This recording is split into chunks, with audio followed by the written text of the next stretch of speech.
नमस्कार दोस्तों। राजस्थान के मुख्यमंत्री अशोक गहलोत कांग्रेस के राष्ट्रीय अध्यक्ष होंगे, ये लगभग अब तय हो गया है। और इसी के साथ यह भी तय हो गया है कि राजस्थान को नया मुख्यमंत्री मिलने वाला है।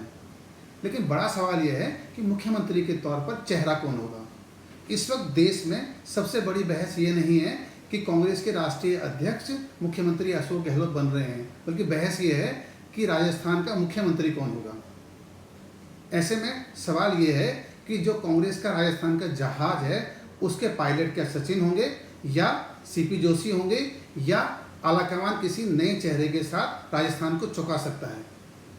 ऐसी खबरें आ रही हैं और संकेत भी ऐसे मिल रहे हैं कि मुख्यमंत्री अशोक गहलोत और राहुल गांधी की जो दिल्ली में मुलाकात हुई है, उसमें राहुल गांधी ने सचिन पायलट का नाम आगे बढ़ाया है, जबकि मुख्यमंत्री ने अशोक गहलोत ने सीपी जोशी के नाम को आगे प्रस्ताव के तौर पर भेजा है। ऐसे में अब सवाल यही है कि क्या मुख्यमंत्री अशोक गहलोत सचिन पायलट के नाम पर इतनी आसानी से तैयार हो जाएंगे, क्योंकि दोनों की अदावत हमने देखी है और दोनों के बीच सियासत की दूरियां और सरहदें इतनी दूर हैं कि नज़दीक आने में कितना वक्त लगेगा ये ना हम समझ सकते हैं और ना सचिन पायलट और गहलोत के बीच की दूरियां ये कहने की स्थिति में है।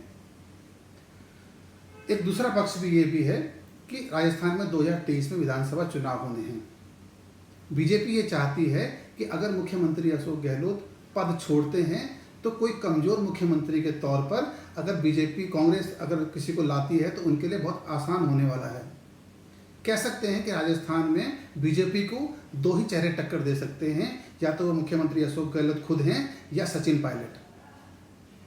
अगर कांग्रेस 2023 के विधानसभा चुनाव के नज़रिए से राजस्थान में कोई बड़ा बदलाव कर रही है तो उसको सचिन पायलट जैसे नाम पर ही सहमति बनानी होगी।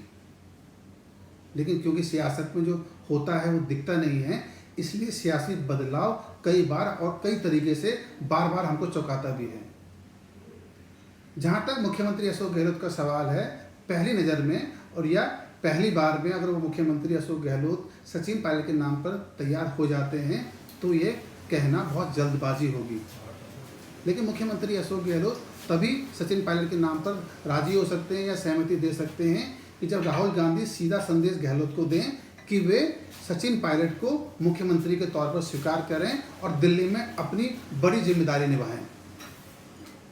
एक और सवाल महत्वपूर्ण है कि क्या जो राजस्थान के जो कांग्रेस के विधायक हैं वो गहलोत को लेकर या मुख्यमंत्री के नए चेहरे को लेकर उनकी भी कोई अपनी राय है। जिस तरीके से हम मुख्यमंत्री अशोक गहलोत को जानते हैं कि वे सचिन पायलट के नाम को स्वीकार करने के बजाय आलाकमान से ये कह सकते हैं कि विधायक दल की बैठक में यह तय हो कि चेहरा कौन होगा, और 1 to 1 विधायकों से बातचीत का प्रस्ताव भी वो दे सकते हैं, जैसा कि पिछली बार हुआ था। पिछली बार जो चुनाव जब बीजेपी को हराकर कांग्रेस सत्ता में आई थी तो पहली नज़र में सचिन पायलट को सीएम के तौर पर देखा जा रहा था, लेकिन अचानक से विधायक की राय के बाद मुख्यमंत्री अशोक गहलोत का नाम हमारे सामने आया। क्या इस बार यही चाल राजनीति के जादूगर कहलाने वाले गहलोत खेलेंगे? ये भी बड़ा सवाल है। लेकिन एक बात तो साफ है कि राजस्थान में मुख्यमंत्री बदलने वाला है, और ये भी साफ है कि अगर राहुल गांधी ने ये तय कर लिया है कि उनको सचिन पायलट को ही राजस्थान का मुख्यमंत्री बनाना है तो फिर पायलट को राजस्थान का पायलट बनाने से कोई नहीं रोक सकता। उम्मीद है कि आने वाले दिनों में राजस्थान की सियासी भूगोल और सियासी सरहदें नए चेहरे के साथ हमारे सामने होंगी। और राजस्थान की जैसे कि फितरत भी है कि राजस्थान की जो राजनीति है वो रेत के धोरों की तरह अपनी जगह बदलती है।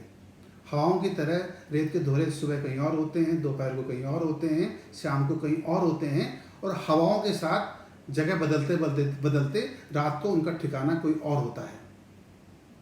राजस्थान की सियासत भी कुछ ऐसी ही है।